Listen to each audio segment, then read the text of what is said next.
I want to examine what has been happening in U.S. federal courts over the last 2 years on the enforcement of the Alien Tort Statute and federal rulings at both the district court and court of appeals levels that draw upon and have a very direct bearing on the jurisprudence of the war crimes tribunals.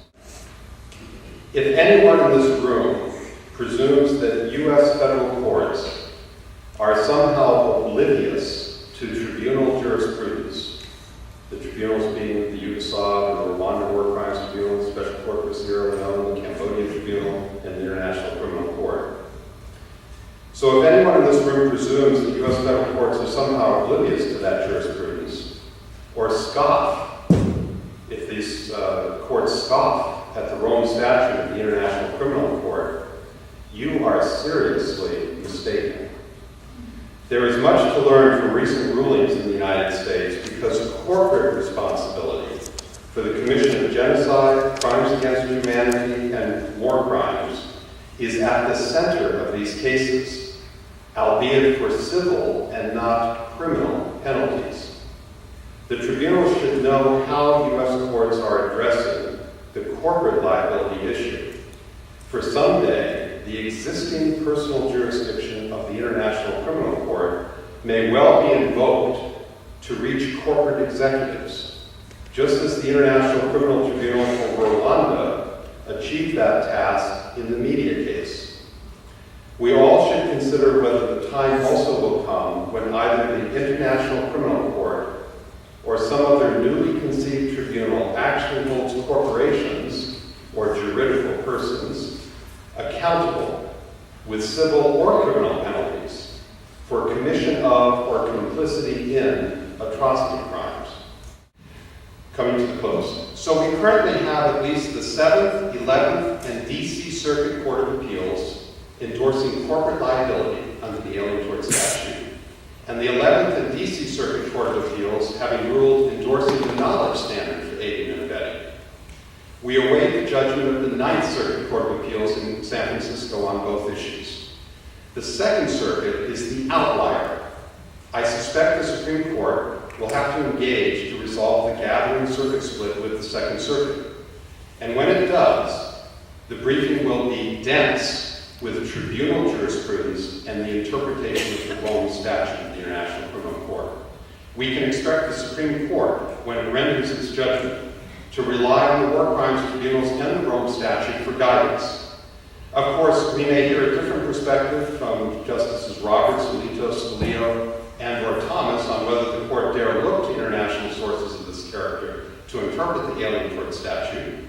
But I suspect Justice Kennedy will not hesitate to look towards The Hague and Arusha and Freetown on this one, and thus create a 5-judge majority to strengthen liability under the Alien Tort Statute.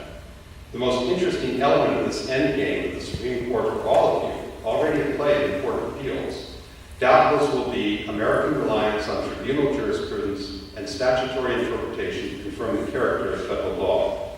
Who would have predicted such reliance in the early 1990s, when the Alien Tort Statute began to be enforced against corporations and when the tribunal building era began? Now, the prosecutor in the International Criminal Court, Luis Moreno-Ocampo, got into some hot water back in 2004 when he told some reporters during an International Bar Association meeting in San Francisco that corporate officials who participate in atrocity crimes may be subject to prosecution by the court.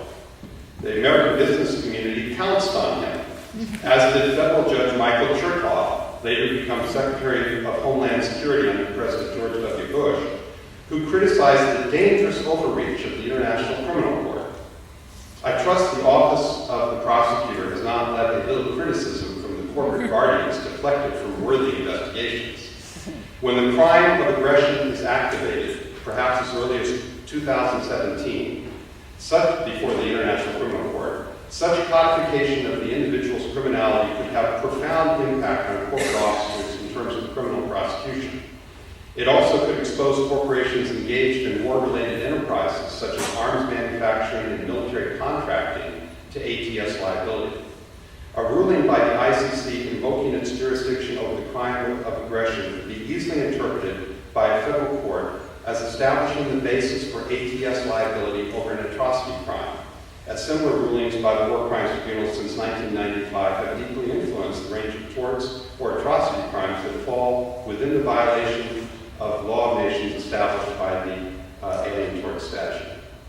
Therefore, while the tribunals have in the past and can in the future prosecute corporate executives for commission of atrocity crimes, I would propose that we give some thought to an expanded jurisdiction of the International Criminal Court to hold corporations responsible for civil remedies for complicity in or direct commission of atrocity crimes. What crippled us in Rome was the idea of holding corporations accountable under criminal law, as that concept simply is not uniformly held among national jurisdictions across the globe, in contrast to criminal liability for torts. In the United States, we have demonstrated that civil liability is a powerful weapon against corporate malfeasance in the realm of atrocity crimes. And if that principle survives the challenge by the Second Circuit Court of Appeals, perhaps the time will arrive for some serious thinking about how to hold corporations accountable with civil remedies before the International Criminal Court. After all, U.S. courts have long concluded that it is criminal conduct, the most egregious torts, that triggers so much of the Alien Tort Statute liability, including against corporations. That assessment would fit in logically with the mandate of the International Criminal Court. Thus, I am proposing more focused attention to the criminal prosecution of corporate executives, which is already within the ICC's jurisdiction, and an amendment to the Rome Statute that authorizes civil remedies against multinational corporations found to be complicit in or directly engaged in the commission of atrocity crimes falling within the jurisdiction of the International Criminal Court.